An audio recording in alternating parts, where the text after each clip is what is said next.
you go? Cruise? Cruising to the Bahamas and Cozumel. Nice. Yeah. Well, that's great. Then you come back to the snow.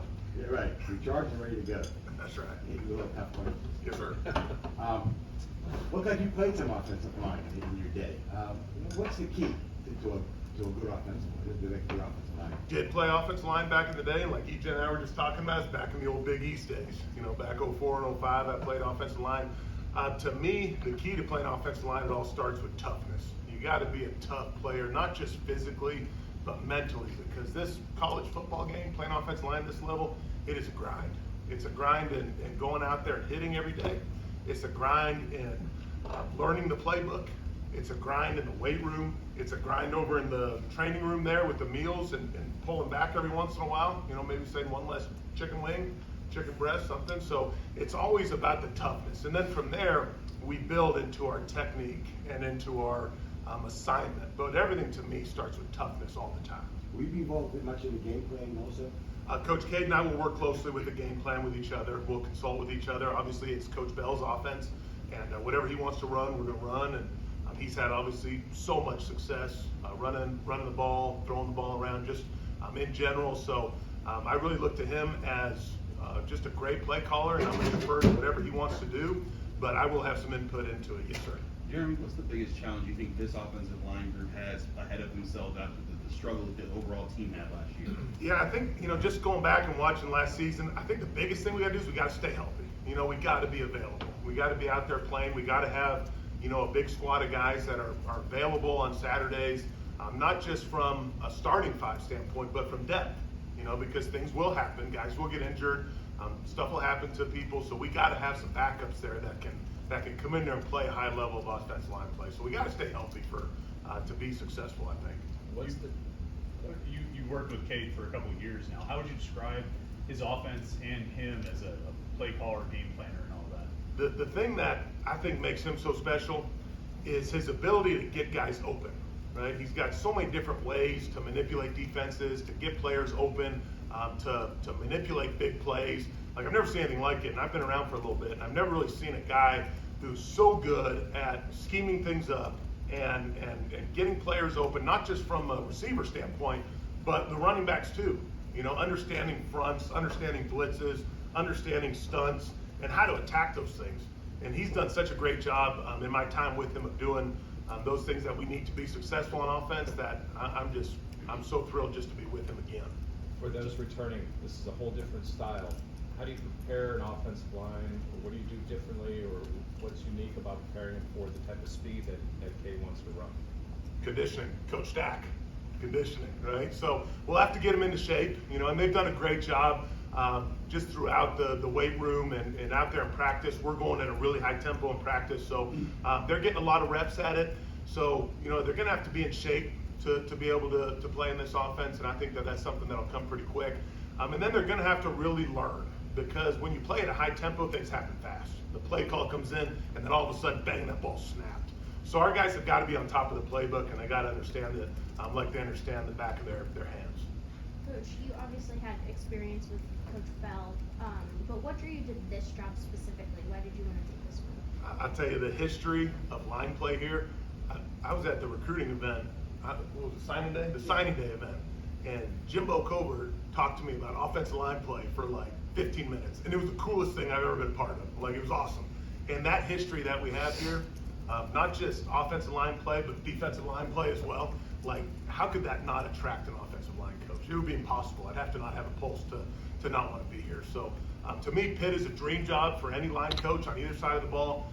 And I'm just so thankful to Coach Narduzzi and Coach Bell for bringing me along. In your early interactions with these guys, your offensive linemen, who struck you as leader type? Yeah, it would be unfair of me to single anybody out just yet, because when you play offensive line, you got to hit. And the guys, we haven't hit anybody yet. We've just kind of run around and things like that. So I would reserve answering that question until I see some people hit, because that's such a big part of what we do.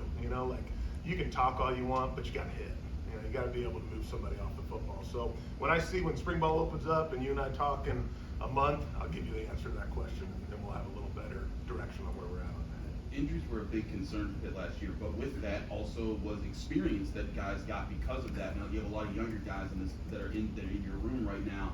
that have played D1 football and have tasted battle on the football field. How is that something that you can coach to make that an advantage for your group moving forward? How can I coach their Okay, what's the advantages that you've seen from just their experience that you're gaining with this group? Well, it's less of a learning curve, right? So usually you've got a bunch of freshmen and they're walking around all wide-eyed and scared to talk to anybody and scared to do anything wrong. These guys have been thrown into battle, like they're tested already. So they have a little bit more confidence about them. You know, they've got a little bit more technique about them. Obviously, you know, Coach Forbes did a great job developing these guys in the past, you know, they're more ready to play in a football game than your traditional freshmen are. So that's been good for me to be able to see that from our young players. Much does it help to have your starting tackles back from last year with Bear and Taylor, and how do you envision utilizing them?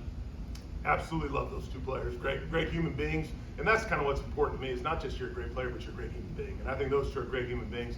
Obviously, whenever you've got a athletic tackles like they are, it opens up your run game. You know, now your protections are opened up, your outside zones, your counters, you can pull them, you can do all sorts of things with them instead of just running straight ahead like a bulldozer. So it allows us to be a little more multiple in our playbook and multiple in our run game and multiple in our protection. You know, if we need to do something special with them, we can because one, they're experienced, and two, they're both really athletic, and three, they're great people who want to be great offensive linemen, so they'll learn whatever we ask them to learn. Kind of building a little bit off of what Jeff asked you a little earlier, but for guys that have come in to this offense and guys on offensive line that have adapted to Cade's offense, how have you seen them adapt, you know, and what's the process like from when they start and when they're like, wait, this is really fast, to where they end up? Yeah, we ran into it today. It's a great question because, you know, we're about halfway through our install right now, and it starts to pile up, right, in their heads, and you kind of see their heads spin a little bit, like an old cartoon or something. You can kind of see the hamster in the brain spinning. Right, so that's been the thing that in Coach Bell's offense is once we can clear that hump, that initial install hump, the first time they hear it, the first time that they hear what this play is called and what this means to them and how we block this, once you can clear that, and then you can really move on to the technique of it and the details of the play. So that's always been the difficult thing with us is getting over that initial hump, and I think that's in any offense, you know, unless you're running the simplest offense in the world. I think there's always going to be a hurdle you've got to clear the first time they hear it. Anything else for Coach? Is it true what I've heard that offensive linemen are the smartest guys on the roster? And the best looking too. You left that part out. Yes, absolutely, 100%. You have, I mean, no thing No aside, joke. you have to be because you have to know so many different things and be able to react. Yeah, it absolutely, you got to be a smart human being. You've got to be mentally tough. You got to be physically tough.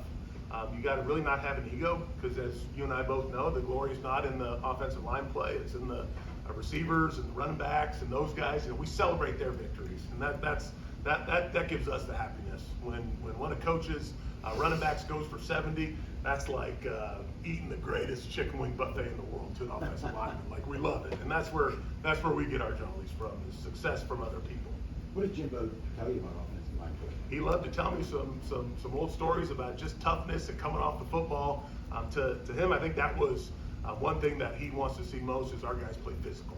You know, and I told him that was something that we were going to bring to the table. We were going to be a physical offensive line. Just because it's tempo doesn't mean it's not going to be tough Pitt football.